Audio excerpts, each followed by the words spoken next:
My name is Bridget Burns with the University Innovation Alliance. We help universities share ideas about how to help low-income students. And today I'm going to talk to you about how to make your events that you put on for people awesome and not awful, because I think that's the goal for everyone, right? So today I'm going to go through a few recommendations. One of the things that the UIA is known for, and one of the reasons that our work is successful thus far, is that we take event design very seriously, and we work incredibly hard to make sure that we're building out events that feel invigorating and add value to people, and that folks walk away from it and they say things like it was the best event they've ever been to, which that is what we heard a great deal of feedback from our national summit. And I just want to be clear that that didn't happen by accident. In fact, it's the process of how you design events that matters. So we don't just randomly pick a agenda out of the sky. We charrette and do war rooms and design thinking exercises about the event long in advance. And it is exhausting and it is so hard, but it is so worth it. And so that's why when I was in the airport recently, I picked up this book, The Art of Gathering. And it's been one that lots of folks have talked about. I've talked about it at times. And it's a dense book. I don't feel like you can really chew through it at once. I would say that every time that you dig into this, you're going to get an idea that you're going to want some time to process. And the idea I want to talk to you about today that I hopefully will help you and make your events better is the author talked about how who you invite matters, but frankly, who you don't invite matters more. So think about when you're designing an event.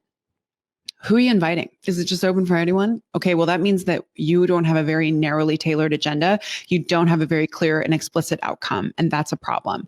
So if you're going to create an event, make sure that you are not just focusing on, we're creating an event and we hope people come. Who do you not want to come and why? And that lets you know what the boundaries of the event are and helps you better clarify the mission and the purpose and the outcome. So I thought that was a really profound point, because too often, I think we focus on who we want to include and we don't think enough about, nobody's fancy enough to turn anyone away. But I think there are lots of people that you don't want to include. For us, at our convenings, we don't invite presidents or provosts. And that's super important, because presidents and provosts are incredibly important to this work. But if you want their teams to be built together, to be trusting each other and to getting to know each other and sharing vulnerable things, it's super awkward to do that in front of your boss. So we actually don't have them included. And often folks think that the president or chancellor that's the person that you want in the room. No, that person has a job to do that's very busy and big. And in fact, what you want to do is not have them in the room. And in fact, make sure the work is actually designed in a way that what they get will be of significant value for them. So be mindful about what presidents and provosts are held accountable for, what they're expected to deliver, press, what their board wants, what the key competing priorities are. And so don't deliver them some huge plan that says basically you should not care about research and you should only care about low-income student success. That would be a hard delivery to give in an environment where the president is basically being told by their board that they will lose their job if they don't increase their research profile. That's fair or not, whether you like those ideas or not, that's a real situation that happens. And I don't want you to waste the time of the people who are giving you their energy and creating this plan that they're going to give to their boss when it's completely tone deaf. So who do you not include? And understand that the people who you want to include that are just important, you should actually design and make sure the outcome of the work serves their needs, and make sure you're doing some serious fact finding about what their priorities are and what their challenges are, or else you're going to create a less relevant product. Let's say that. So the next piece I wanted to share with you was that you should design your event with very explicit outcomes in mind. What is going to happen? What is going to be better in the world as a result of this convening or this event or us coming together? And also, how do you want people to feel? That's the most important thing that you should focus on, is how do you want people to feel? And too often it's clearly not considered at national conferences, where people feel exhausted and overwhelmed and frankly unimportant. They feel like they weren't even considered. that I think that it's really important to be very crisp about, do you want them to be inspired? Do you want them to be, do you want them to get into a flow state? Do you want them to be envisioning an alternate possibility and kind of having some ahas? Really important, because if you don't know that, then you are never going to create an event that's going to randomly stumble upon that. Okay. The next piece, so that was design for the outcomes that matter. Sorry, I was supposed to be using that. So design for, and make sure that the world is actually a better place as a result of your event. I go to so many conferences and events. I'm finally pushing back that I just feel like that's just hours of my life that have been taken away, where that was about the speaker getting to read their points. That was not about serving the audience. That was not about achieving an objective. And that didn't add any value to my life, right? That's not what you want people saying about your events. And so you need to get very crisp about how you want them to feel and what kind of action are you expecting them to take? Are you giving them time to take action? We always put team time in all of our events, because otherwise we would just be holding events where people come together to get inundated and they go home exhausted and overwhelmed and have no plan of attack. Instead, we have team time, and it's considered the most valuable thing that people can do. Give people time for what they do. And by the way, we didn't invent this. Achieving the Dream, who we love and are huge fans of, and is the original groundbreaking national network of networks. They were the ones who first, I think someone heard about team time from maybe going to one of their convenings. Attribution, when you borrow an idea from somewhere else, attribution, don't be a jerk, right? Scale shouldn't feel like plagiarism.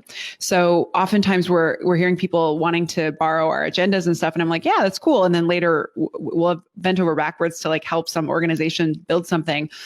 Nobody would ever know that we were involved or that we helped, and we were doing it for free, right? So just be a good steward in terms of, if you're an innovator and you know what it's like to come up with a good idea and to work hard for an insight or something that's important, then you know how to protect it, and you know how to treat it, and you know how to talk about it. So for us, we have done some really groundbreaking things. And so we know how hard that is to come up with something new. So we are very clear that we were inspired from the beginning by Achieving the Dream and the CIC, who's now the Big Ten Academic Alliance, and Carnegie's Improvement Science, because that's how you be an honorable colleague, right? So just make sure that you do that when you're talking about event design, that you, if you borrow an event idea that you get from somewhere else, if it's Big Ideas Fest, awesome, then make sure you show them some love, right? Because in an ecosystem of sharing, you make people not want to share and not to spread good ideas around if you don't treat them well. So you just got a random rant, and you didn't even know you were getting that. So the next piece that I wanted to share that's super helpful is you need to pay attention to ratios. And the ratio in particular is the amount of time people are being downloaded information and dumped information from a speaker on the stage when they're listening, compared to the amount of time they are turning and talking with their neighbor, right? You want turn and talk about 50% if you want your event to be valuable and for people to really kind of, get the juices flowing and come up with good ideas and come up with some solutions and feel invigorated and maybe have some new allies. We try and aim for 50%, but figure out what your ratio is, and you should pay attention to it. Too often, I look at these event designs and I'm like, you're expecting people to just 100% just have their brains dumped into by often mediocre speakers. And you're doing it for an hour at a time, half hour at a time. Gross. So there's something that's super important for us, which is, there is a thing called brain-derived neurotrophic factor. I believe it's a protein that your brain produces. And after about 20 minutes, you are producing less of it. So it's a little bit more challenging for you to retain highly complex information. This is important for you and I, because if you're putting together an event, 20 minutes is when you need to pay attention to, because at about 20 minutes, realize people are kind of checking out. And you know this because you do this, right? I do this if somebody's going on for an hour, I blacked out 3 or 4 times, even if it's incredibly important information. It's just that the human brain cannot actually do that and take in so much. This is really important for us in higher ed to notice, because the average lecture is 60 minutes. So this information I'm sharing is not my information. I learned about this from a variety of places that are often, there's some peer-reviewed journals that I should probably post. But so this is something that scholars have been doing research on, but this is stuff that came from higher ed and we don't use it on the thing that we do. So there are many of those things. So anyway, pay attention to ratios. How long are you expecting people to take in information? How long are you expecting them to be synthesizing and engaging with that information? Because if you're really expecting it to be 100%, I mean, that's just a gross event. You've been to those. Be empathetic when you design events. Like if you wouldn't want to go to this event, don't do that to people. So just want to give you that as I guess a suggestion. So this one, the other one I want to suggest is don't be mean. Okay. So I'm coming to you right now from Oregon. So I'm Pacific Standard Time. And I personally believe that if I'm flying to DC, if you schedule an 8 a.m. meeting, that is shots fired, right? Like that is mean. Think about the bounds that are appropriate based on who you're inviting.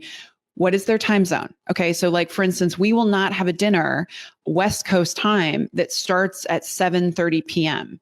because we know that our East Coasters are dead tired. It's 10:30 p.m. to their bodies. And like, just don't be mean.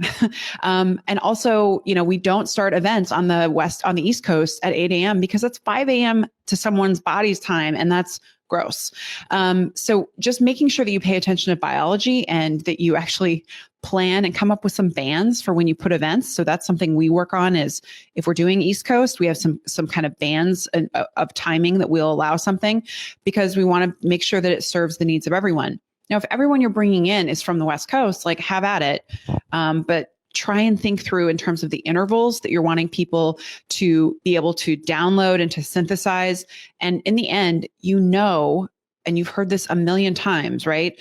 That the valuable stuff is the interaction between people. And so you want to make sure you're building enough of that and you want to do it in a way that's thoughtful. And I would also add to this, don't ask people to give a keynote at 1:30 p.m. That's mean. As a keynote, that's like basically telling me that people are going to be checked out and exhausted and drained. If you're going to have high intense activities where it's a lot of interaction between people, you should try and plan those for after lunch because you know that the lunch slump happens. So just plan for it. If you have a lot of interactive work, that's a really great time for you to put that in the agenda. And then you want to make sure that you're we usually put our team time in the afternoon, like from, 3 to 5-ish in there for an hour, 45 minutes. And that's helpful because at the end of their day, they're kind of overwhelmed, but they want to be able to, before they go back to their hotel room, they want a chance to synthesize and kind of pitch and catch and, hey, this was inspiring. Did you hear this? And what'd you think of that? And that allows teams to have a really great interaction and experience.